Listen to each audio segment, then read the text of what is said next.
नमस्कार दोस्तों, स्वागत है एक नए वीडियो में। हम लोग एएलपी सीबीटी 2 के प्रैक्टिस सेट देख रहे हैं प्लेटफॉर्म बुक से। आज सेट नंबर 12 देखेंगे। तो आइए शुरू करते हैं। सबसे पहला प्रश्न कह रहा है कि वर्ग के विकर्ण किस कोण पर एक दूसरे को समद्विभाजित करते हैं। वर्ग के जो विकर्ण है किस कोण पर एक दूसरे को समद्विभाजित करते हैं। इसका सही आंसर जो हो जाएगा वो 90 डिग्री पर। अगर ये वर्ग है तो यहाँ पर जो समद्विभाजित कर रहे हैं विकर्ण एक दूसरे के, क्या हो जाएगा 90 डिग्री। क्या है 90 डिग्री। तो आंसर हमारा हो जाएगा बी। वर्ग के चारों कोण एवं चारों भुजाएं बराबर होते हैं। इसके चारों कोण समकोण होते हैं और इनके दोनों विकर्ण भी समान होते हैं। अगला है एक दीर्घवृत्त इलिप्स के बड़े व्यास लार्ज डायमीटर का नाम क्या है। एक दीर्घवृत्त के बड़े व्यास का नाम है और इसका सही आंसर हो जाएगा मेजर एक्सिस। दीर्घ अक्ष कहते हैं। क्या है दीर्घ अक्ष। दीर्घवृत्त के बड़े व्यास को दीर्घ अक्ष कहते हैं।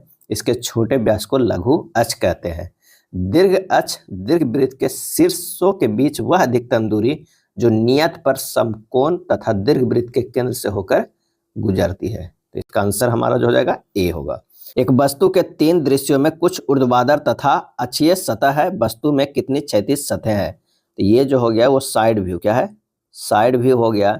ये क्या है फ्रंट व्यू। क्या है फ्रंट व्यू। और ये जो हो गया वो टॉप व्यू। टॉप व्यू है।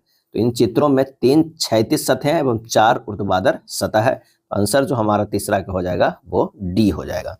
नीचे दिए गए दो संख्याओं को आपस में बदलने के लिए निम्नलिखित में कौन सा समीकरण सही नहीं होगा। 4 और 9 को अगर प्रश्नानुसार संख्या को बदलते हैं तो ये हमारा जो हो जाएगा 9 - 4 + 8 बराबर कितना 15।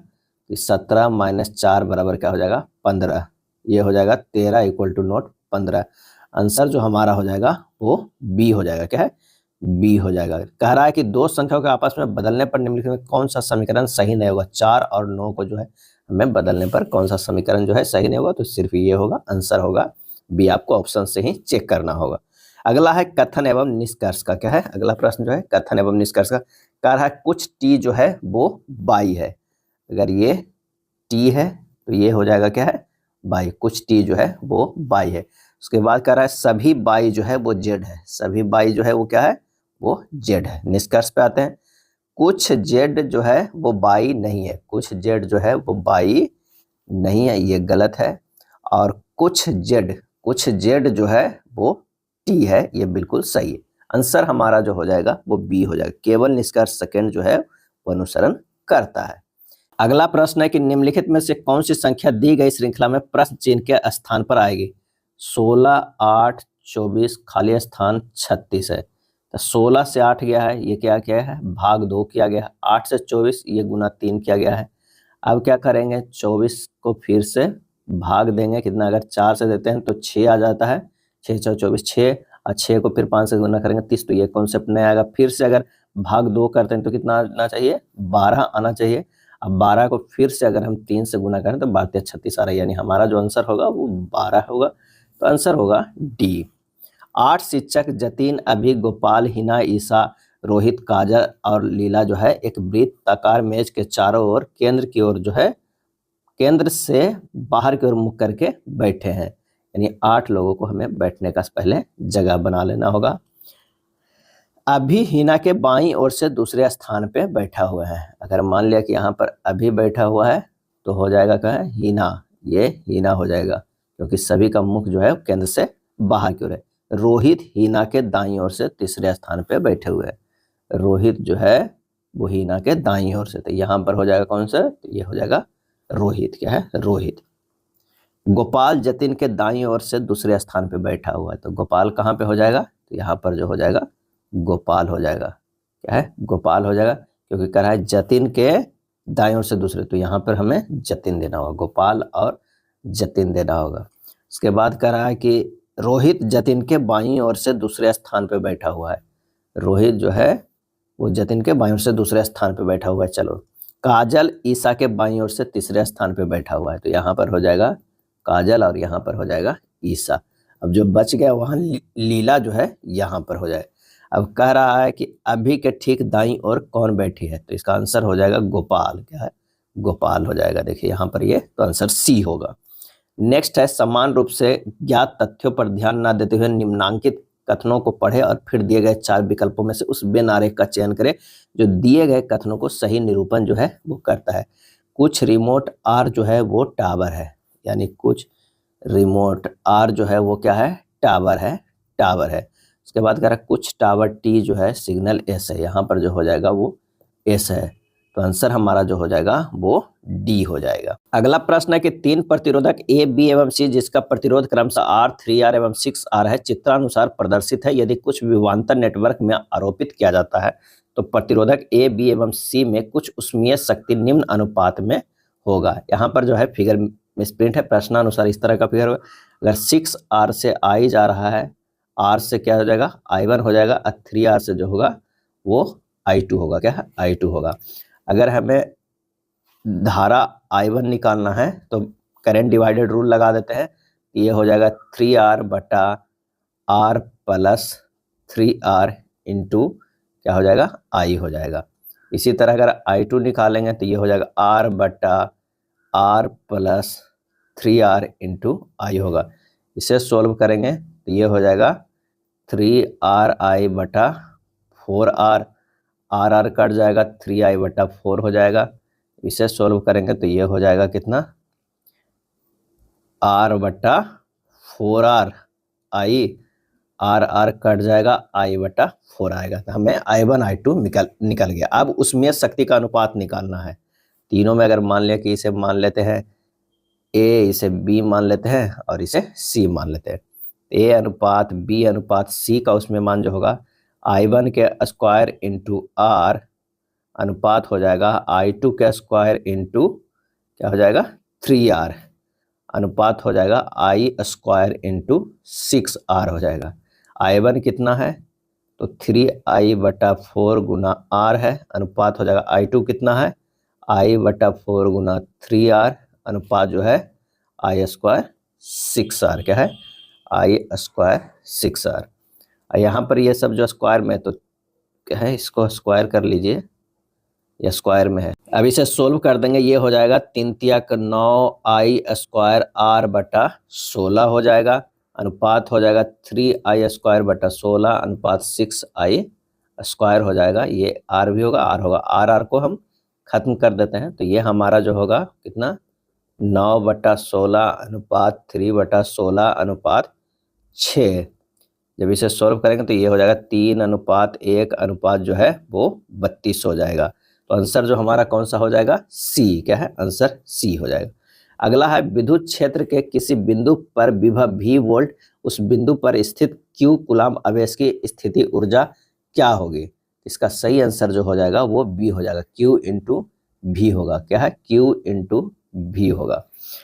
25 न्यूटन पर कूलाम तीव्रता के विद्युत क्षेत्र में 5 कूलाम धन आवेश पर बल आरोपित होगा। कितना बल जो है आरोपित होगा, तो F बराबर जो हमारे पास पर होता है, F बराबर वो क्या होता है, तो वो होता है विद्युत क्षेत्र की तीव्रता यानी 25 गुना आवेश 5, कितना हो गया 125 न्यूटन हो जाएगा, क्या है 125 न्यूटन। आंसर जो है हमारा सी हो जाएगा। फार्मूला हम लोग क्या जानते हैं कि विद्युत क्षेत्र की तीव्रता बराबर F/Q होता है। तीव्रता बराबर क्या होता है, F/Q होता है। नेक्स्ट प्रश्न पे आते हैं कि एक निश्चित लंबाई के एल्युमिनियम के तार को खींचकर उसका व्यास जो है वो आधा कर दिया जाता है तो उसका प्रतिरोध हो जाएगा, क्या है, प्रतिरोध जो है वो हो जाएगा। तो प्रतिरोध R बराबर जो होता है प्रोपोर्शनल टू 1/d के पावर 4 होता है। अब R गुना d के पावर 4 बराबर हो जाएगा R1 d1 के पावर 4, क्योंकि R1 नया प्रतिरोध है और d1 जो है वो नया व्यास है। तो R1 बराबर जो हो जाएगा R गुना d के पावर 4 बटा d1 के पावर 4, क्या है 4। अब मान रख दीजिए d1 बराबर क्या रहा है d/2, क्या है d/2, R गुना d के पावर 4 बाई d/2 के पावर 4 यानी R गुना d के पावर 4 बटा d4 बटा 16, ये 16 ऊपर चला जाएगा, ये 16 R के बराबर होगा, क्या है 16। तो आंसर हमारा जो हो जाएगा डी, क्या है डी हो जाएगा। गर्म करने से विस्तारण जो एक्सपेंशन क्या होगा, इसका जो आंसर हो जाएगा वो होगा पदार्थ का घनत्व घटा देता है। गर्म करने पर जो है वो पदार्थ का घनत्व घटा देता है। गर्म करने पर पदार्थ का आयतन बढ़ता है, आयतन के बढ़ने से घनत्व घटता है, क्योंकि घनत्व बराबर जो हम लोग फार्मूला जानते हैं वो क्या जानते हैं, द्रव्यमान बटा जो है आयतन, द्रव्यमान बटा आयतन। नेक्स्ट है, किसी दिए गए समय अंतराल में एक कण के लिए वेग समय ग्राफ के अंतर्गत क्षेत्र प्रतिनिधित्व करता है। इसका जो सही आंसर हो जाएगा वो है विस्थापन का। क्या है? विस्थापन का। दिए गए समय अंतराल में एक कण के लिए एक वेग समय ग्राफ के अंतर्गत क्षेत्र विस्थापन का जो है वो प्रतिनिधित्व करता है, क्योंकि ए जो है ढाल बराबर होता है tan θ1 बराबर जो होता है वेग में परिवर्तन बटा समय में परिवर्तन। क्या है? समय में परिवर्तन होता है, यानी dv बटा dt बराबर p/b कह सकते हैं, लंब बाई आधार कर सकते हैं। इसका आंसर जो हो जाएगा हमारा कौन सा होगा? विस्थापन का। क्या है? विस्थापन का। एक क्रिकेट की गेंद को जो है ऊपर फेंकने पर यह 5 मीटर की अधिकतम ऊंचाई तक पहुंचती है। गेंद का प्रारंभिक वेग क्या है? सबसे ऊपर जो है वो v 0 हो जाएगा, h दिया हुआ है 5 मीटर, u जो है वो निकालना है। क्या है? u निकालना है। तो v² बराबर होता है u² माइनस 2gh, ऊपर की ओर जा रहा है तो माइनस में हो जाएगा 2gh, u² बराबर हो जाएगा 2gh, क्योंकि v बराबर 0 है तो यहाँ से हो जाएगा u बराबर √2gh हो जाएगा। मान रख दीजिए 2 गुना 10 गुना 5 उसे अंडर रूट में कीजिए, √100 हो जाएगा, ये 10 मीटर पर सेकंड हो जाएगा, 10 मीटर पर सेकंड c हो जाएगा। चलिए अगला है, एक खिलौने का अंकित मूल्य जो है 1800 था, बिक्री के दौरान 20% और 15% की सिलसिलेवार 2 छूटें दी गई, खिलौने का विक्रय मूल्य कितना होगा? सिलसिलेवार छूट को डायरेक्ट निकाल लीजिए एकल छूट में, तो ये हो जाएगा 20 + 15 - 20 गुना 15 बटा 100 होता है। तो ये हो जाएगा कितना? 20 × 35 - 3 यानी ये 32% हो जाएगा। खिलौने के विक्रय मूल्य कितना होगा? तो 1800 गुना 32% की छूट करा है, खिलौने का विक्रय मूल्य जो है वो कितना होगा?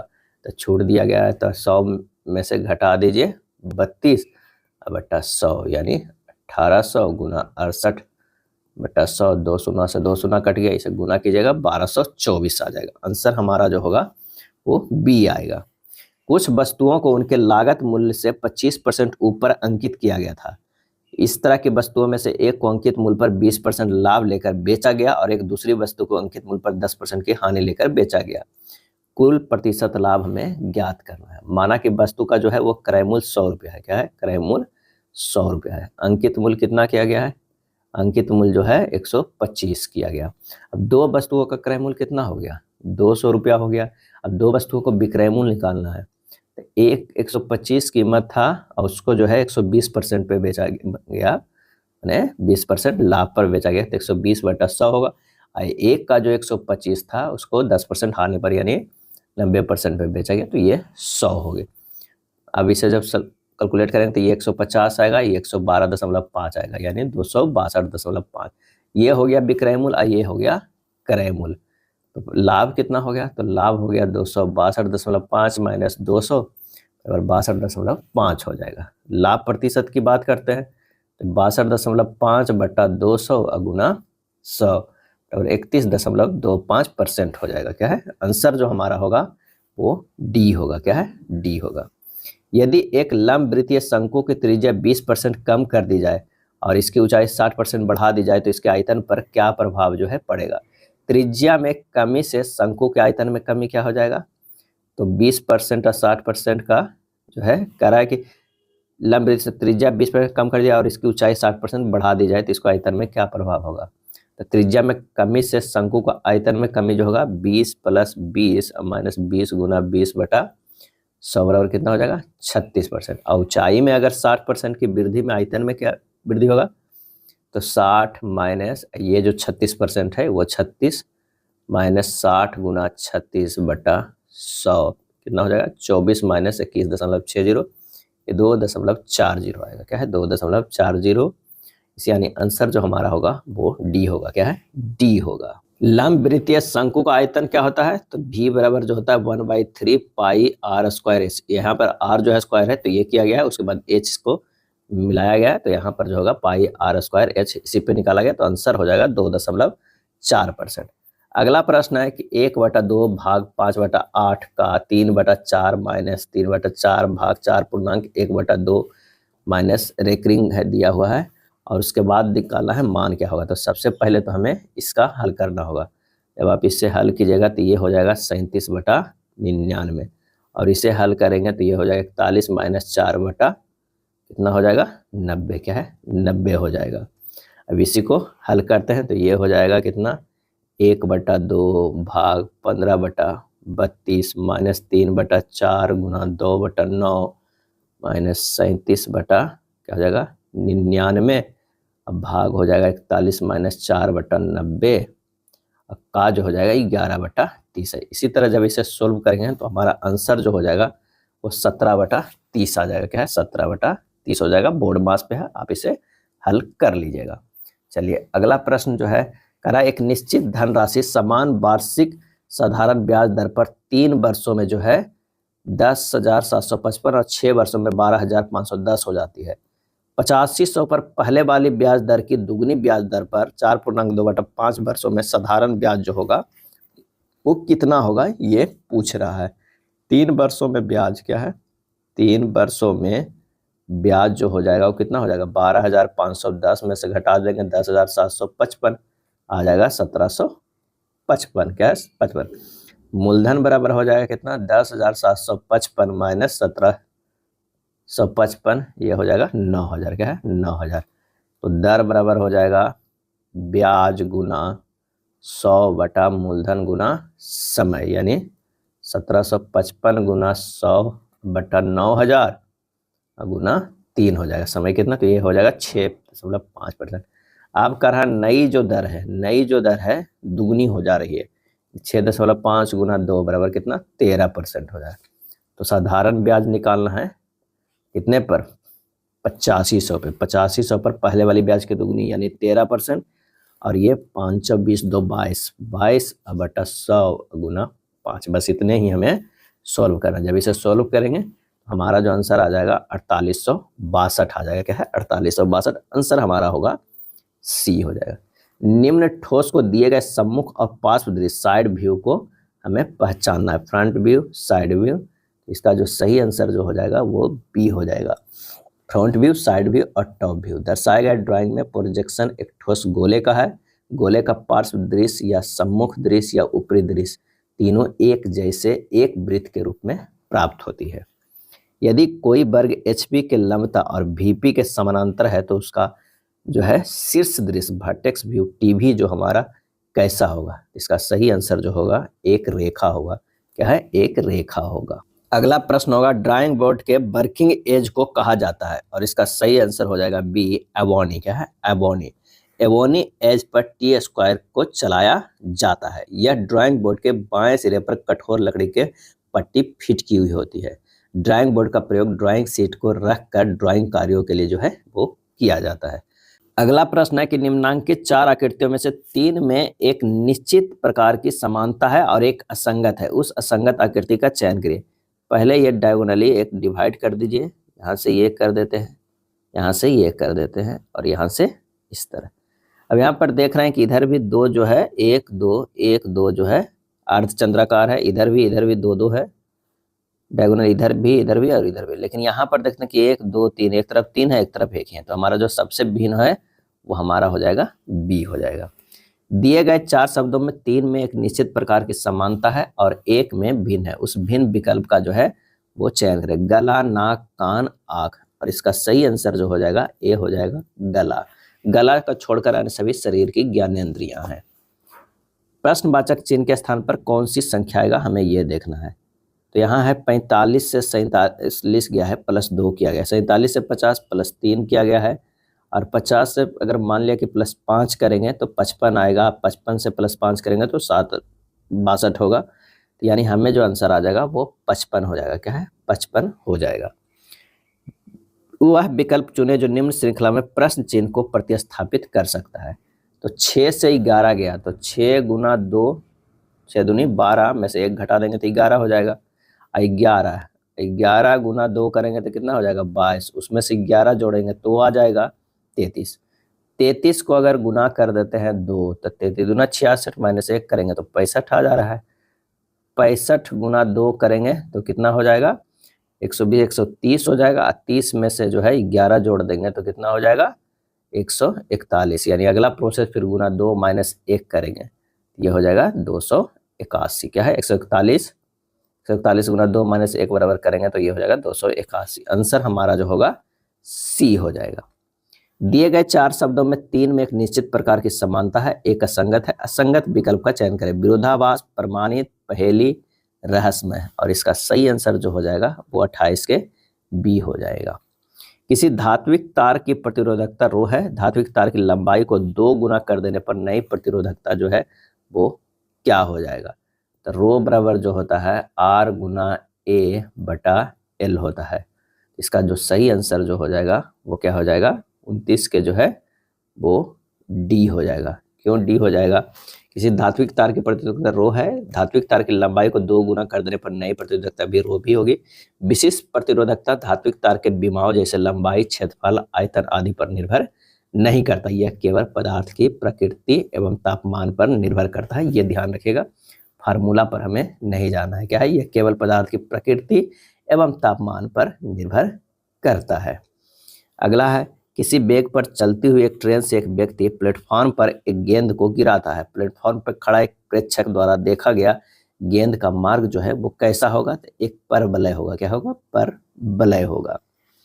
किसी पिंड का वेग समरूप यानी वेलोसिटी यूनिफॉर्म कहा जाता है जब, आंसर हो जाएगा वेग का मान और दिशा दोनों जो है अपरिवर्तित हो, तो वो कहा जाएगा यूनिफॉर्म वेलोसिटी। नेक्स्ट है, वायुमंडल में उपस्थित कौन सी गैस परावैंगनिक किरणों को अवशोषित करती है। वायुमंडल में उपस्थित कौन सी गैस जो है परावैंगनिक किरणों को अवशोषित करती है। इसका सही आंसर जो हो जाएगा वो सी हो जाएगा, ओजोन। क्या है, ओजोन। ओजोन गैस 20 किलोमीटर की मोटाई में समताप मंडल की सबसे ऊपरी भाग में स्थित है और इस मंडल की खोज सर्वप्रथम जो है 1902 ईस्वी में टीन रैस बोर्ड द्वारा किया गया था। चलिए अगला प्रश्न पे चलते हैं कि पारिस्थितिकी प्रणाली क्या होती है। पारिस्थितिकी प्रणाली क्या होती है, और इसका आंसर होता है जी, भूवैज्ञानिक प्रणाली होती है। यदि एम पृथ्वी का द्रव्यमान है तथा आर इसकी त्रिज्या है तो गुरुत्वीय त्वरण एवं गुरुत्वाकर्षण नियतांक का जो है अनुपात क्या होगा। तो जी बराबर फार्मूला होता है जी एम बटा आर के स्क्वायर, और स्मॉल जी से क्या करना है, इसे एक होता है कैपिटल जी, तो कैपिटल जी से अगर हम गुरुत्वाकर्षण नियतांक क्या होता है कैपिटल जी, इसे भागा दे देंगे तो क्या हो जाएगा एम बटा आर बचेगा, आर के स्क्वायर। आंसर हमारा जो होगा बी होगा। चित्रानुसार भार डब्लू का मान होगा क्या, ये जो डब्लू के जो है वो मान क्या होगा हमें देखना है। तो आइए देखते हैं, पी बराबर जो दिया हुआ है वो 15 न्यूटन दिया। अलार्म और शक्ति की दूरी दिया हुआ है कितना, 225 सेंटीमीटर। अलार्म और भार की दूरी दिया हुआ है 50 सेंटीमीटर। यहाँ पर जो है ये आलम्ब है, क्या है ये आलम्ब है। तो आघूर्ण के क्या सिद्धांत होता है, आयास क्या होता है, आयास गुना आयास भुजा बराबर होता है भार गुना भार भुजा। तो आयास दिया हुआ है 15, उसका आयास भुजा दिया है 225 बराबर भार तो निकालना है, अब भार भुजा दिया हुआ है 50, तो डब्लू बराबर हो जाएगा कितना 15 गुना 225 बटा 50 आ जाएगा 67.5 न्यूटन। आंसर जो हमारा होगा वो सी हो जाएगा। क्या है, सी हो जाएगा। अगला प्रश्न भी एक पिछला प्रश्न था उसी अनुसार है, बोर्ड मास पे हल करना है। रेकरिंग को इससे जब करिएगा तो ये हो जाएगा कितना 65 माइनस 6 बटा कितना हो जाएगा 90, क्या है 90 हो जाएगा। और इसे हल करिएगा तो ये हमारा हो जाएगा 59 बटा 99। बाकी पहले का के पीछे भाग फिर गुना तब जोड़ घटाव कर दीजिएगा। आंसर हमारा जो हो जाएगा वो कितना होगा 93 बटा 160 होगा, सी हो जाएगा। क्या है 36 के सी होगा। 37 नंबर प्रश्न कह रहा है कि एक बेलन की त्रिज्या 8 बटा पाई सेंटीमीटर है, इसका आयतन 448 सेंटीमीटर क्यूब है, बेलन की ऊंचाई कितनी होगी। त्रिज्या दिया हुआ 8 बटा पाई, ऊंचाई जो है एच निकालना है, तब बेलन के जो आयतन भी 448 दिया हुआ है। पाई बेलन का आयतन क्या होता है, पाई गुना 8 पाई के स्क्वायर गुना एच बराबर कितना हो जाएगा 448। क्या है 448 पाई आर स्क्वायर एच जो होता है बेलन का आयतन होता है। तो पाई गुना 64 बटा पाई गुना h बराबर 448। 64 गुना 7 बटा 22 गुना h बराबर 448। h बराबर हो जाएगा 448 गुना 22 बटा 64 गुना 7 यानी 22 सेंटीमीटर। आंसर हमारा जो होगा बी हो जाएगा। अगला प्रश्न है कि रत्नेश और विनीत बारी बारी से एक दिन छोड़कर काम करते हैं और रत्नेश पहले दिन काम शुरू करता है, यानी रत्नेश से शुरू होता है, फिर उसके बाद करता है विनीत, उसके बाद रत्नेश करेगा, उसके बाद विनीत, इस तरह बारी बारी से काम कर संपूर्ण काम 54.3/4 दिनों में पूरा हो जाता है। यदि रत्नेश अकेले उस काम को 48 दिनों में पूरा कर सकता है तो विनीत अकेले उस काम को कितने दिनों में पूरा कर सकता है, ये निकालना है। तो अगर 54.3/4 को लिख सकते हैं 27 + 3/4, तो ये जो हो जाएगा वो रत्नेश करेगा, ये विनीत करेगा, और जो ये इतना बच गया था काम वो कौन किया, रत्नेश, क्या है, रत्नेश करेगा। यानी रत्नेश टोटल काम कितना किया, कितना अधिक काम किया, तो कितना दिन, तो 27 + 3/4 दिन, यानी 111/4 दिन जो है वो रत्नेश किया। अब 111/4 दिनों में कितना काम करेगा, क्योंकि क्या है ना, 48 दिनों में वो एक काम कर लेता है, 111.4 दिनों में कितना काम करेगा, 1 बटा क्या हो जाएगा 48 और गुना हो जाएगा 111/4, 111/4। जब इसे हल करिएगा तो ये हो जाएगा 111 अब बटा ये हो जाएगा कितना, 111/4 ही हुआ ना, हाँ 111/4 और गुना क्या हो जाएगा 48 बराबर ये हो जाएगा 37/64 भाग हो जाएगा, 37/64 भाग। अब शेष भाग कितना बचा, शेष भाग, इतना भाग तो रत्नेश क्या, शेष भाग बच गया 1 - 37/64 बराबर क्या हो 27/64। ये काम जो किया वो कौन किया, विनीत किया, क्या है 27/64 भाग जो है विनीत किया, और कितना दिन में किया, तो सिर्फ 27 दिन में किया। तो ये हो जाएगा ना कि 27/64 भाग जो किया है वो 27 दिन में किया है, कितने दिन में, तो ये किया है 27 दिन में किया है। तो एक टोटल भाग कितना कर जाएगा, तो जब हम इसे निकालेंगे तो हमारा जो हो जाएगा कितना, वो 27 गुना 64/27, ये कट जाएगा, हो जाएगा 64 दिन, क्या है 64 दिन हो जाएगा। तो आंसर जो हमारा हो जाएगा कौन सा, डी होगा। नेक्स्ट प्रश्न पे चलते हैं कि दो रेलगाड़ी जो है वो समान चाल से विपरीत दिशा में चल रही है। यदि प्रत्येक रेलगाड़ी की लंबाई जो है 540 मीटर है और वो एक दूसरे से 54 सेकंड में पार करती है, तो प्रत्येक रेलगाड़ी की जो चाल कितनी होगी। तो रेलगाड़ी की सापेक्ष चाल बराबर क्या होता है, दूरी बटा समय होता है। 540 + 540 बटा क्या है 54 सेकंड में करता है, 1080/54 यानी 20 मीटर पर सेकंड। प्रत्येक रेलगाड़ी की चाल है तो 20/2 कर दीजिए, 10 मीटर पर सेकंड से दोनों चल रहा है, न कि 20 लगा दीजिएगा, ध्यान रखिएगा प्रत्येक का पूछ रहा है, दोनों को जोड़ कर नहीं पूछ रहा है। आंसर हमारा बी हो जाएगा। ए, बी और सी तीन छात्र है, ए को बी से 25% अधिक अंक प्राप्त हुआ है अंक, और सी से 10% कम अंक मिले। यदि बी को 324 अंक मिले हैं तो सी का कितने अंक मिले हैं। बी को तो 324 दिया हुआ है, तो ए को कितना प्राप्त हुआ है हमें ये देखना है। ए को जो प्राप्त होगा वो कितना हो जाएगा 324 गुना 125/100 बराबर 405। तो सी को प्राप्त क्या होगा, सी को प्राप्त अंक जो होगा वो होगा 405/90 गुना 100 बराबर कितना होगा 450। आंसर जो है हमारा सी होगा, क्या है सी। इंपीरियल साइज को ड्राइंग शीट मापते हैं, इंपीरियल साइज की ड्राइंग शीट मापते हैं कितने से, तो इसका जो सही आंसर जो हो जाएगा वो क्या हो जाएगा, बी हो जाएगा, क्या है बी हो जाएगा। 762 गुना 559 मिलीमीटर होता है, यानी 559 गुना 762 मिलीमीटर होता है। इसे A2 साइज की शीट भी कहा जाता है। इस शीट का प्रयोग D2 बोर्ड में प्रयोग किया जाता है। D2 ड्राइंग बोर्ड को इंपीरियल बोर्ड भी कहा जाता है। आउटलाइन खींचने के लिए इस ग्रेड की पेंसिल का जो है प्रयोग किया जाता है, और इसका सही आंसर जो हो जाएगा वो क्या हो जाएगा, 42 के हमारा जो आंसर हो जाएगा वो हो जाएगा सी, क्या हो जाएगा सी हो जाएगा एच। आउटलाइन खींचने के लिए एच ग्रेड की पेंसिल का प्रयोग किया जाता है। एच ग्रेड की पेंसिल जो है वो क्या होती है, हार्ड होती है, क्या है हार्ड होती है। यह एस से 9S तक ग्रेड की मिलती है। इसमें ज्यों ज्यों नंबर बढ़ता है पेंसिल हार्ड होते जाता है। बी ग्रेड की पेंसिल जो है वो नरम होती है। एचबी ग्रेड की पेंसिल मीडियम सॉफ्ट होता है। अगला है इटैलिक अक्षरों को इस डिग्री के कोण पर झुकाया जाता है, और इसका सही आंसर हो जाएगा 15 डिग्री का। आंसर 43 का जो है वो सी हो जाएगा। क्या है? सी हो जाएगा। कथन एवं निष्कर्ष का कुछ गेंदें उछलती है। कुछ गेंदें जो है, अगर मान लिया कि ये जो है गेंद है तो कुछ गेंद जो है ये उछलती है। क्या होगा? उछलती है। उसके बाद कह रहा है कि सभी गेंदें कंपन करती है। सभी गेंदें जो है वो क्या करती है? कंपन करती है। यहाँ तक कि जो गेंदें उछलती नहीं है वो भी कंपन जो है वो करती है। ये बिल्कुल सही है। जो गेंदें उछलती नहीं है जरूरी नहीं कि वो कंपन करती हो, ये गलत है। आंसर हमारा जो हो जाएगा 44 के डी। केवल निष्कर्ष एक जो है वो पालन कर रहा है। किसी कूट भाषा में इसको इस तरह लिखा जाता है, उसी कूट भाषा में इसे कैसे लिखा जाएगा?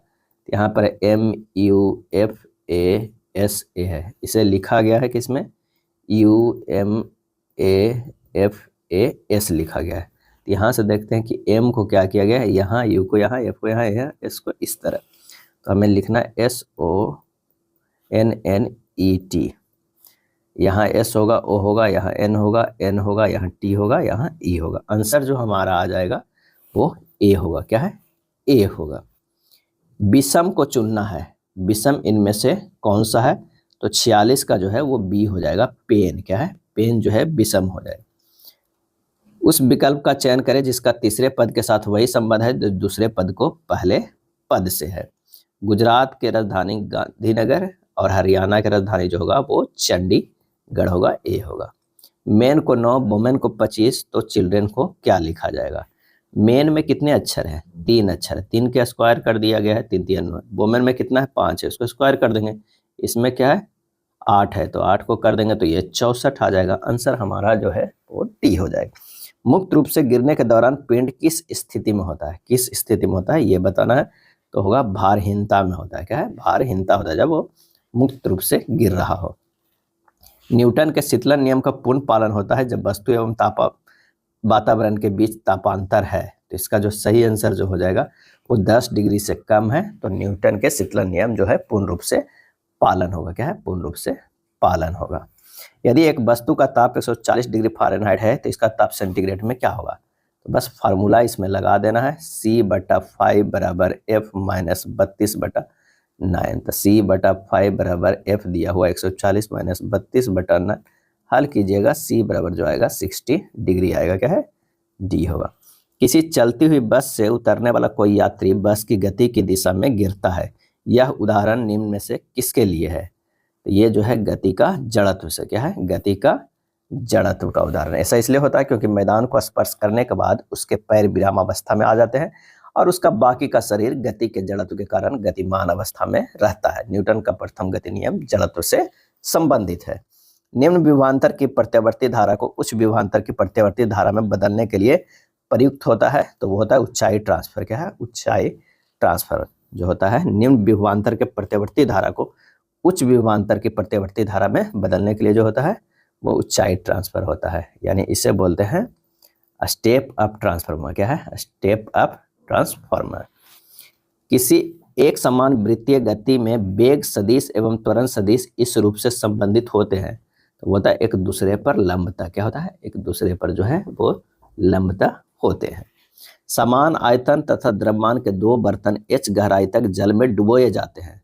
बर्तन A की तली में जल अंदर प्रवेश करता है। यदि A तथा B को डुबोने के लिए किए गए कार्य WA तथा WB है, तो निम्न में से कौन सा जो है हमारा सही होगा? तो वो होगा WB जो है ग्रेटर देन WA से होगा। क्या है? A होगा। तो आंसर हमारा B होगा। साधारण ब्याज की एक निश्चित दर पर निश्चित धनराशि 2 वर्षों में 2700 और 3 वर्षों में 3150 हो जाती है, तो वार्षिक ब्याज दर ज्ञात करें। तो 1 वर्ष का जो है ब्याज कितना होगा? 3150 माइनस 2700 बराबर 450। राशि जो है वो हो जाएगा 2700 माइनस 2 गुना 450, यानी 2700 माइनस 900 बराबर कितना आ जाएगा? 1800 आ जाएगा। ब्याज दर प्रतिशत कितना हो जाएगा? 450 बटा 1800 गुना 100 बराबर 25%। आंसर हमारा कौन सा हो जाएगा? डी हो जाएगा। क्या है? डी हो जाएगा। ए और बी की आयु का अनुपात 4:3 है। 6 वर्ष बाद ए की आयु 26 वर्ष होगी, तो बी की वर्तमान आयु कितनी है? यानी ए और बी का अनुपात जो दिया हुआ है वो 4:3 दिया हुआ है, यानी 4x और 3x दिया हुआ है। 4x + 6 बराबर कर रहा है 26, तो 4x बराबर जो हो जाएगा वो 20, तो x बराबर आ जाएगा 5, तो 5 तिया ये 15 वर्ष हो गया। क्या है? 15 वर्ष। आंसर जो हमारा हो जाएगा डी हो जाएगा। क्या है? डी हो जाएगा। नेक्स्ट प्रश्न है कि साइन ए बराबर हाफ दिया हुआ है, ए और बी अनुपूरक कौन है? तो साइन ए माइनस बी का जो है वो मान क्या हो जाएगा? ए और बी जो है अनुपूरक है, तो साइन ए बराबर हाफ यानी बराबर है साइन 30 डिग्री का। ए बराबर जो है वो 30 डिग्री। ए और बी अनुपूरक कौन है? तो बी बराबर होगा 90 डिग्री माइनस 30 डिग्री बराबर ये हो जाएगा 60 डिग्री। तो साइन 30 डिग्री माइनस 60 डिग्री बराबर साइन जो होगा minus 30 degree minus sine 30 degree बराबर माइनस हाफ हो जाएगा। आंसर जो हमारा होगा वो सी होगा। क्या है? सी होगा। अगला प्रश्न है कि निम्नांकित आरेख जो है एक कोचिंग संस्थान द्वारा आयोजित 3 परीक्षाओं में विद्यार्थियों के अंकों को निरूपित करता है। किसके औसत अंक सबसे जो है अधिक है, यह करना है। तो आइए सबसे पहले देखते हैं कि छात्र बी का कुल अंक कितना हुआ। बी का जो है वो 93 + 76 + 101 है, ये 270 है। सी की अगर हम बात करते हैं तो 99 + 79 + 71 कितना है? 249 है। डी का कुल प्राप्तांक 80 + 90 + 94 कितना हो गया? 264। और छात्र ई का जो है वो कितना है? 88 + 93 + 90, ये हो जाएगा 271। अच्छा, इससे स्पष्ट हो रहा है क्या है कि छात्र ई का सबसे अधिक अंक प्राप्त हुआ है। तो आंसर हमारा जो होगा वो ए होगा। अगला प्रश्न है निम्नलिखित में कि कौन सी संख्या जो है 36 से विभाज्य है? तो देख लेना इसमें से चेक करके। आंसर जो हमारा होगा वो सी होगा। क्या है? सी होगा। पेंसिल की नोक में मुख्य संगठक कौन से होते हैं? और इसका आंसर होगा ए, ग्रेफाइट एवं कले जो है वो मुख्य संगठक होते हैं। मिनी ड्राफ्टर की दोनों भुजाएं किस कोण पर जुड़ी होती है? तो 90 डिग्री पर जुड़ी होती है। आंसर जो हमारा हो जाएगा वो बी होगा।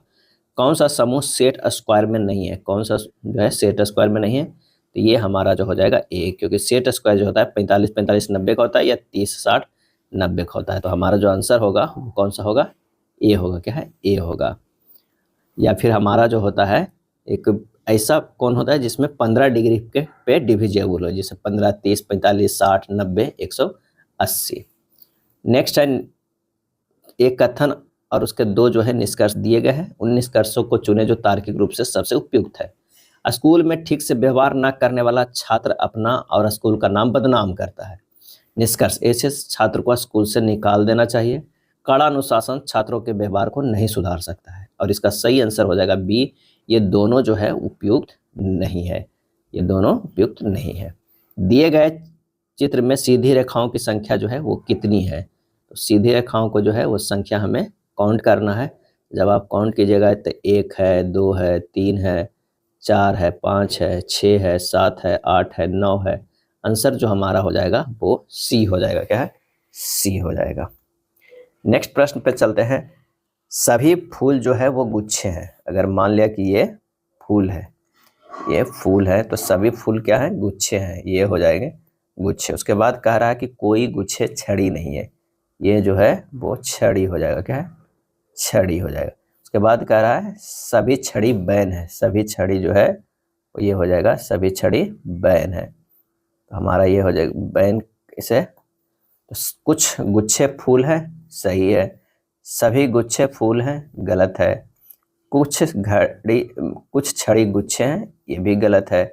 सभी बैन छड़ी है, ये भी गलत है। आंसर हमारा हो जाएगा ए, केवल 1 निष्कर्ष सही है। निम्नलिखित तर्क को पढ़े और दिए गए प्रश्न का उत्तर दे। ए फॉर बी का मतलब ए बी की माँ है, इस तरह का दिया हुआ है समीकरण। इस पे हमें निकालना है एस पी से कैसे संबंधित है। तो हमें निकालते हैं पी फॉर क्यू, यानी जो है पी है वो क्यू की माँ है। उसके बाद कह रहा है क्यू फॉर आर, क्यू जो है आर की माँ है। R7 S जो है आर एस की बेटी है। क्या है? बेटी है। तो यहाँ पर हो जाएगा पी क्यू आर, और जो है आर जो है एस की बेटी है। यहाँ से हो जाएगा एस, ये हो जाएगा बेटी, ये हो जाएगा माँ, ये हो जाएगा माँ, तो ये हो जाएगा दामाद, क्या है, दामाद हो जाएगा। ये दोनों पति पत्नी हो जाएंगे, क्या है, पति पत्नी। तो आंसर हमारा जो हो जाएगा वो दामाद हो जाएगा। एस पी से कैसे संबंधित है, तो ये दामाद। नीचे दी गई आकृति में कितने त्रिभुज है, कितने त्रिभुज है, जब इसे काउंट कीजिएगा तो इसमें त्रिभुजों की संख्या जो आएगा वो 15 आएगा। एक व्यक्ति एक किसी भवन के भूतल में प्रथम तल सीढ़ी द्वारा जाने में 2 मिनट का समय लेता है। दूसरा व्यक्ति बी जो है 1.5 मिनट में ही पहुंच जाता है। ऑप्शन ए व बी ने समान कार्य किया तथा बी ने ए से अधिक शक्ति का प्रयोग किया। इस तरह का ऑप्शन है, इसमें कौन सा सही है, तो पहला ही हमें समझ में आ रहा है कि समान कार्य तो किया लेकिन बी ने ए से अधिक शक्ति का प्रयोग किया, तभी वो है वो जल्दी पहुंच गया, 2 मिनट से पहले पहुंच गया। तो आंसर हमारा जो है ए हो जाएगा। विद्युत झटके के पश्चात कृत्रिम श्वास क्रिया की निम्न में से किस विधि में रोगी को छाती के बल जमीन पर लिटाया जाता है, और इसका आंसर होता है सैफर विधि से। क्या है, सैफर विधि का उपयोग तब किया जाता है जब पीड़ित व्यक्ति के पीठ जो है पर छाले पड़े हो। क्या है, छाले। एक होता है सिल्वेस्टर विधि। सिल्वेस्टर विधि में पीड़ित को चित लेटाते हैं तथा पीड़ित के पीठ के नीचे तकिया लगाया जाता है, जिससे सीना कुछ ऊपर उठ जाता है तथा सिर जो है कुछ नीचे हो जाता है। अगला है, निम्नलिखित में से किस मात्रा में दबाव के समान एसआई इकाई है, और इसका होगा न्यूटन पर मीटर स्क्वायर। क्या है, दबाव की इकाई जो होता है न्यूटन पर मीटर स्क्वायर होता है। इसका बीमा होता है ml-1t-2 होता है। दाब जो है वो कौन सा राशि है, अदिश राशि है। क्या है, अदिश राशि है। 4 kg वजनी एक वस्तु स्थिर अवस्था में है, निरंतर बल लागू होने पर यह 5 मीटर प्रति सेकंड की गति प्राप्त करती है। इस बल द्वारा किया गया कार्य जो है वो क्या होगा, वस्तु द्वारा किया गया कार्य बराबर गति ऊर्जा में परिवर्तन, W बराबर ½ mv² माइनस u² हो जाएगा, यानी ½ × 4 × 5 के स्क्वायर माइनस 0 के स्क्वायर, तो 2 × 5 के स्क्वायर बराबर 50 जूल हो जाएगा। आंसर हमारा हो जाएगा सी हो जाएगा। विभिन्न वस्तुओं पर बराबर बल लगाए जाते हैं, वस्तुओं में उत्पन्न त्वरण क्या होगा, तो वो होगा वस्तुओं के द्रव्यमानों के व्युत्क्रमानुपाती होगा, बी होगा। क्या है, बी होगा। कोई ठोस जल में नहीं डूबता है यदि उसका अपेक्षिक घनत्व, क्या है, अपेक्षिक घनत्व क्या होता है, 1 से कम होता है। अगर 1 से बड़ा है, क्या है, 1 से बड़ा है तो वस्तु जो है वो डूब जाता है। क्या है, डूब जाता है। क्या एक, तो ये जो है अपेक्षिक घनत्व, अपेक्षिक घनत्व। और 1 के बराबर है, अगर 1 के बराबर है तो क्या हो जाएगा, वस्तु जल में डूबकर, क्या है, डूबकर तैरता है। क्या है, तैरता है। और 1 से कम है, 1 से कम है तो वस्तु का कुछ भाग द्रव से ऊपर रहकर तैरता है। एक वस्तु का 1/3 आयतन जल से बाहर तैरता है तथा 3/4 भाग आयतन द्रव के बाहर तैरता है। द्रव का घनत्व क्या होगा, द्रव का अपेक्षिक घनत्व बराबर क्या होता है, तो वो होता है वस्तु के जल में डूबे हुए भाग का आयतन बटा वस्तु का द्रव में डूबे भाग का आयतन, यानी 1 - 1/3 बटा 1 - 3/4। द्रव का अपेक्षिक घनत्व बराबर वस्तु का जल में डूबे भाग का आयतन बटा वस्तु को द्रव में डूबे भाग का आयतन, यानी यहाँ हो जाएगा 1 में से 1/3, इसमें 1 से 3/4 घट जाएगा, ये हो जाएगा 2/3 बटा 1/4, यानी 8/3। अब द्रव का घनत्व बराबर क्या होगा, द्रव का अपेक्षिक घनत्व 8/3 गुना जल का घनत्व 1, यानी 8/3 ग्राम पर सेंटीमीटर क्यूब। आंसर हमारा होगा बी होगा। x - 1/x बराबर -6 है, तो x5 - 1/x5 का मान क्या होगा, हम लोग जानते हैं कि x - 1/x दिया हुआ है -6, x² + 1/x² बराबर होगा -6 के स्क्वायर प्लस 2, यानी 36/2, ये हो जाएगा 38। x³ - 1/x³ बराबर हो जाएगा -6 के होल क्यूब प्लस 3 गुना -6, ये हो जाएगा -216 - 18 बराबर -234 हो गया। अब हमें निकालना क्या है, निकालना है x के पावर 5 - 1/x के पावर 5, इसे लिख सकते हैं x² + 1/x², x³ - 1/x³ minus x - 1/x, बस मान रख दीजिए, तो ये हो जाएगा 38 गुना -234 -6। इसे सोल्व करेंगे तो ये हमारा जो आ जाएगा -8892 + 6 बराबर -8886। आंसर हमारा जो हो जाएगा वो ए हो जाएगा। क्या है, ए होगा। नेक्स्ट है, दो वृत्त जो है एक दूसरे को P पर बाह्य रूप से जो है स्पर्श करता है। क्या है? स्पर्श करता है।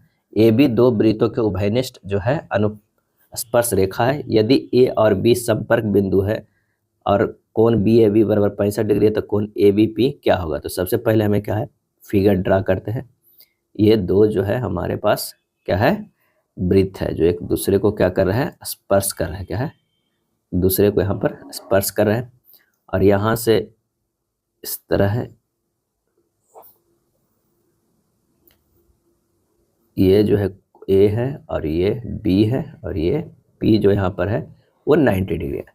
अब क्या है कि कोण ए पी बी बराबर जो है वो 90 डिग्री है। तो त्रिभुज ए पी बी में जो कह रहा है कोण ए पी बी प्लस कोण पी ए बी प्लस कोण ए बी पी बराबर 180 डिग्री। 90 प्लस 65 प्लस कोण ए बी पी बराबर 180 डिग्री। तो कोण ए बी पी बराबर 180 डिग्री माइनस 155 डिग्री बराबर 25 डिग्री। आंसर हमारा जो है वो सी होगा। चलिए अब क्या करना है, सरल करना है। सरल करें, under root 157 minus under root 180 इस तरह का एक दिया हुआ है। तो 144 का जो होगा क्या होगा, 144 का यहाँ पर होना चाहिए अंडर रूट में। क्या है?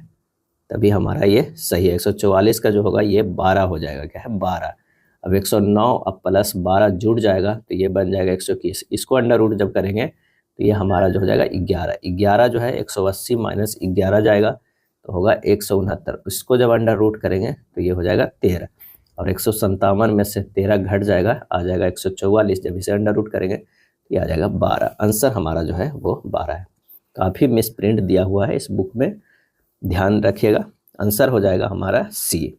हमीद, क्लीमेंट और गणेश की जो है वो वेतन का अनुपात क्रमशः 3, 5, 7 है। यदि गणेश को हमीद से 924 ज़्यादा मिल रहा है तो क्लीमेंट का वेतन क्या होगा? यानी जो कह रहा है कि हमीद, क्लीमेंट और गणेश 3, 5, 7 के अनुपात में है, यानी 3x, 5x, 7x है। कह रहा है 7x माइनस 3x बराबर 924 है। 4x बराबर 924 तो x बराबर जो है 231। क्या है? 231 है। तो क्लीमेंट का वेतन हो जाएगा 5x यानी 5 गुना 231 बराबर 1155। आंसर हमारा कौन सा होगा? सी हो जाएगा। अगला है, समान राशि पर 2 वर्षों में प्राप्त चक्रवृद्धि ब्याज और साधारण ब्याज की राशियों का अंतर जो है वो 92 रुपया है। यदि ब्याज दर 4% वार्षिक हो तो निवेशित राशि के गणना करना। 4% की दर से 2 वर्षों का साधारण ब्याज कितना होगा? 4 प्लस 4 बराबर 8%। 4% की दर से 2 वर्षों में चक्रवृद्धि 4 प्लस 4 प्लस 4 गुना 4/100 होता है, यानी 8.16% होता है। प्रश्न से 8.16 माइनस 8% बराबर कितना दिया हुआ है? 92 रुपया दिया हुआ है। तो 0.16% बराबर 92 रुपया। तो 100% बराबर क्या हो जाएगा? 92 बटा 0.16 गुना 100 बराबर ये हो जाएगा 57,500। 57,500 आंसर हमारा होगा डी होगा। निरंतर मोटी रेखा का दूसरा नाम बताइए। तो वो है वस्तु रेखा। क्या है? वस्तु रेखा। इस रेखा का प्रयोग ड्राइंग शीट पर किसी वस्तु के बाहरी आकार को प्रदर्शित करने के लिए किया जाता है। हैचिंग रेखा के मध्य कम से कम दूरी जो है कितनी होनी चाहिए? और इसका आंसर हो जाएगा 0.7 mm दूरी होनी चाहिए। और यह रेखा जो है वो 45 डिग्री एंगल पर क्या है? 45 डिग्री एंगल पर झुकी और समानांतर रूप से खींची जाती है। इसे सेक्शन लाइन भी कहा जाता है। यदि कोई रेखा HP के लंबता है और उसका कौन सा दृश्य एक बिंदु होगा? इसका सही आंसर जो होगा वो टॉप व्यू जो है एक बिंदु होगा। शब्द पॉइंटेड में प्रत्येक अक्षर को अंग्रेजी वर्णमाला के क्रम में व्यवस्थित किया गया है। इस प्रकार बने नए अक्षर में बाएं से तीसरे अक्षर और दाएं से चौथे अक्षर के बीच अंग्रेजी वर्णमाला श्रृंखला में कितनी है? सबसे पहले पॉइंटेड को जब करेंगे तो ये होगा DEINOPT है। बाएं से तीसरे अक्षर जो है वो I है और दाहिने से चौथे अक्षर जो है वो N है। IN में जो है I तो हो गया और एक N हो गया। इसके बीच में जो आता है JKLM होता है, यानी 4 अक्षर। आंसर हमारा होगा बी। क्या होगा? बी हो जाएगा। अगला है, अंग्रेजी वर्णमाला के क्रम के आधार पर निम्नलिखित 4 पदों में से 3 किसी प्रकार से समान है। इस प्रकार एक समूह बनाते हैं। वह विकल्प कौन सा है जो उस समूह से संबंधित नहीं है? हमें ये बताना है। तो यहाँ पर देखते हैं कि बी से ई गया है, ये कितना है +3 है, और ई से एच गया है, ये भी +3 है। चलिए एफ का देखते हैं, एफ से डी गया है -2 है, डी से जी गया है, ये +3 है। दोनों अलग अलग है, इसमें देख लेते, एस से क्यू गया है -2 है, क्यू से टी गया है +3 है, यानी ये बी और सी मिल रहा है, यानी हमें डिफरेंस जो मिलेगा वो ए का मिला है। उस विकल्प को चुनिए जो पहले पद से ठीक उसी प्रकार संबंधित है जिस प्रकार चौथा पद तीसरे पद से संबंधित है और छठा पद पांचवें से संबंधित है। तो यहाँ पर देखना है कि 15 150 में क्या संबंध है, 15 गुना 15 -5 करेंगे तो हो रहा है 15 गुना 10, या 15 गुना 10 भी करके डायरेक्ट चेक कर सकते हैं, लेकिन अगला देखिए 18 234 है, तो 18 गुना 18 -5 करेंगे तो हमें आएगा 18 गुना 13, तभी 234 है। डायरेक्ट 10 से करते तो कितना होता 180 आता, जो कि हमें नहीं मिल रहा है, तो यानी 5 उसी में से घटा के करना होगा गुना, तभी हमारा जो है वो आंसर आ रहा है 234।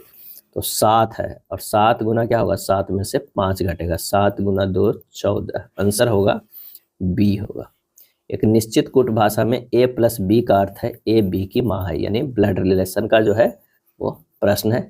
तो उसमें आइए देखते हैं, टी गुना यू जो हो जाएगा, टी यू का पिता है, क्या है पिता है, यू माइनस भी जो होगा, यू जो है भी का पति है, भी प्लस डब्लू जो होगा, भी डब्लू की माँ है, और डब्लू भाग एक्स जो होगा वो डब्लू एक्स का जो है का भाई है, क्या है भाई है। इसके अनुसार हमें क्या करना है, एक ग्राफ बनाना होगा। तो ये होगा टी, इसके जो है ये पिता है यू, ये पति पत्नी है भी, अब भी जो है वो माँ है किसका, डब्लू का, और डब्लू जो है वो भाई है किसका, एक्स का। हमें देखना क्या है, देखना है टी का एक्स से देखना है, तो पिता के पिता हो जाएंगे, ये हो जाएंगे पिता के पिता। आंसर हमारा जो हो जाएगा वो ए हो जाएगा, क्या है ए हो जाएगा। अगर देखा जाए तो हमारा हो गया 87 के ए हो गया। अगला प्रश्न है बिखेरना मिलाना, इसमें से कौन सा हो जाएगा, तो हो जाएगा कम होना सिकुड़ना। भिन्न धातुओं के बने 1-1 किलोग्राम के 4 घन जल में तौले जाएं तो क्या होगा, तो ये होगा न्यूनतम घनत्व वाले घन का भार जो है वह न्यूनतम होगा। निम्नलिखित में कौन से कथन सही है, कौन से कथन जो है हमें सही है ये देखना है। तो पिघलने पर ठोस समानता फैलता है, बिल्कुल सही। पिघलने पर बर्फ सिकुड़ती है, ये जो है वो सही है। पिघलने पर जो है वो बर्फ सिकुड़ती है, बर्फ का जो है वो आयतन ज़्यादा होता है। बर्फ का घनत्व पानी से कम होता है, ये भी सही है। आंसर जो हमारा है वो डी हो जाएगा, क्या है डी है। पिघलने पर ठोस समानता फैलता है, पिघलने पर बर्फ सिकुड़ती है, बर्फ का घनत्व पानी से कम होता है, बर्फ का जो है वो घनत्व पानी से कम होता है लेकिन आयतन ज़्यादा होता है। पिघलने पर ठोस का आयतन समानता बढ़ता है, बर्फ का आयतन पिघलने पर घटता है लेकिन घनत्व जो है वो बढ़ता है। उत्तोलक जिसका यांत्रिक लाभ 1 से बड़ा 1 से छोटा 1 के बराबर है वह क्या है, इसका आंसर जो हो जाएगा वो ए है, प्रथम श्रेणी का, क्या है प्रथम श्रेणी का। जिस उत्तोलक की यांत्रिक लाभ जो है 1 से बड़ा छोटा या बराबर है उसे प्रथम श्रेणी का उत्तोलक कहते हैं। जैसे क्या होता है तराजू, क्या है तराजू, पिलास, हैंडपंप, क्या है हैंडपंप, गुलेल, ये सब जो है वो क्या है वो प्रथम श्रेणी का है। कमानी तुला नामक उपकरण का उपयोग सामान्यतः किसी वस्तु पर आरोपित खाली स्थान के मापन हेतु किया जाता है। आंसर हो जाएगा बल। एक मशीन एक भार 400 न्यूटन के आयास द्वारा 50 सेंटीमीटर विस्थापित करता है। यदि मशीन की क्षमता 80% है तो यांत्रिक लाभ एवं वेग अनुपात क्या होगा, तो यांत्रिक लाभ बराबर होता है भार बटा आयास, क्या है आयास। भार कितना है 400, आयास कितना दिया हुआ है तो वो 100 दिया हुआ है, क्या है 100, यानी आंसर जो हमारा हो जाएगा ये यांत्रिक लाभ 4 हो जाएगा। अब वेग अनुपात निकालने के लिए यांत्रिक लाभ बटा जो है क्या हो जाएगा वेग अनुपात, ये इधर जो होता है क्षमता बराबर होता है यांत्रिक लाभ बटा वेग अनुपात। क्षमता कितना है 80%, 80% बटा 4 बटा वी आर है ना, वेग अनुपात। तो वी आर बराबर जो हो जाएगा 100 गुना 4 अब बट्टा हो जाएगा 80 यानी 5। आंसर हमारा जो आ जाएगा 4 5, आंसर ए होगा, क्या है ए होगा। यांत्रिक लाभ कितना आ गया, तो यांत्रिक लाभ जो आ गया है वो 4 है और वी आर जो है 5 आएगा। निम्न में से कौन कंप्यूटर में सहायक मेमोरी या सेकेंडरी मेमोरी का हिस्सा जो है वो नहीं है, तो पी रोम जो है सेकेंडरी मेमोरी का हिस्सा नहीं है। मैग्नेटिक टेप, CD रोम, फ्लॉपी डिस्क, ये जब सब सेकेंडरी मेमोरी का हिस्सा है। कंपाइलर्स खाली स्थान रूपांतरित करता है, और इसका सही आंसर जो हो जाएगा, हार्ड लेवल लैंग्वेज को मशीन कोड में जो है वो कंपाइलर रूपांतरित करता है। और इंटरप्रेटर्स उच्च स्तरीय प्रोग्रामिंग भाषा को लाइन दर लाइन मशीन कोड भाषा में अनुवादित करता है। सरल करना है, काफ़ी आसान प्रश्न है, आप इसे सोल्व कीजिएगा। ये हो जाएगा 864 भाग जो हो जाएगा 4/5 - 2/3, सोल्व कीजिएगा 6480 आएगा, आंसर होगा सी। अगला प्रश्न है 0.5 भाग 0.7 का भागफल ज्ञात करना है। 0.5 भाग 0.7, इसे लिख सकते हैं कितना, इसे लिख सकते हैं 50/71। क्या है, 50/71। अब इसे सोल्व कीजिएगा, क्या है 71, और ये हो जाएगा 50, एक शून्य और दीजिएगा, ये 0 हो जाएगा, 7 बार में करिएगा, ये हो जाएगा 497, कट गया 3 हो गया, एक शून्य हो गया, तो ये कितना 4 बार में करेंगे तो 284, आ जाएगा 16, यानी आंसर जो हो जाएगा वो कितना 0.704 हो जाएगा, डी हो जाएगा। एक पंचभुज के 4 कोनों का मान जो है 70, 110, 135, 95, इस पंचभुज के 5वें कोण का मान क्या हो जाएगा। पंचभुज के कोनों का योग जो होता है 5 - 2 गुना 180 बराबर 540। एक है 70, एक है 110, एक है 135, एक है 95, एगो नहीं दिया हुआ है तो इसे x मान लीजिए, टोटल 540 होगा जोड़ के। 410 प्लस x बराबर 540, तो x बराबर जो होगा 540 - 410 कितना हो जाएगा 130 डिग्री। आंसर हमारा जो होगा सी होगा। नेक्स्ट प्रश्न है कि निम्नलिखित आंकड़ों का बहुलक ज्ञात करना है। बहुलक हमें ज्ञात करना है, इसमें सबसे ज़्यादा क्या है, तो देखिए 1, 2, 3, 4, 15 जो है वो 4 बार है, और कोई नहीं है जो 4 बार है। 19 दिख रहा है तो 1, 2, 3 ही है, तो मैं सब आंसर जो हमारा होगा वो डी हो जाएगा। क्या है, डी हो जाएगा। बहुलक बराबर महत्तम आकृति वाला चर होगा। अगला प्रश्न जो है वो बोर्ड मास का है, आप इसे सोल्व कर लीजिएगा। आइए यहाँ पर एक स्टेप कर लेते हैं।